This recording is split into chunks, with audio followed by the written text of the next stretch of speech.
Thank you. Cases of pertussis, also known as whooping cough, are now on the rise across the country. Western Mass News reporter Addie Patterson joins us live in studio after getting answers. Addie, how will this affect kids going back to school?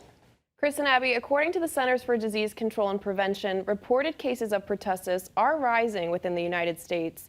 The local doctor I spoke with today says while he hasn't seen any new cases in our area, prevention is key in stopping the spread. It exists, it's in our community, and it's super important that people stay vaccinated. The Centers for Disease Control and Prevention releasing new data showing that the number of people reported with whooping cough, also known as pertussis, are rising in the United States. As of June 1st this year, more than double the cases of whooping cough were reported compared to the same time in 2023. The problem is little kids, the kids under 6 months of age, the ones that aren't fully vaccinated. Those are children that are at serious risk.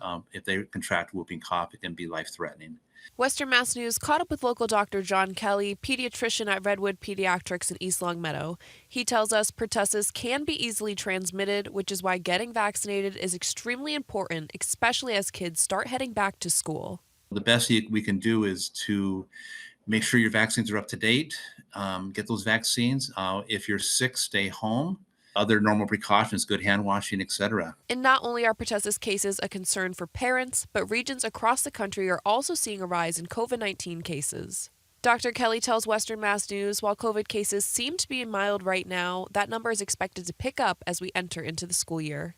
A little bit of COVID here and there. We know it's out there. We know that it's increasing. We know that typically this time of year that we see it. And definitely when we see school get going again, we're probably going to see more of it. Now, it should be noted that rising COVID cases did prompt Bay State Health to reinstate a mask mandate at its hospitals starting today. Meanwhile, Dr. Kelly says keeping up to date with vaccines and staying home when you're sick is best for preventing serious illnesses. For now, reporting live in studio, Addie Patterson for Western Mass News. Thank you, Addie. Now to a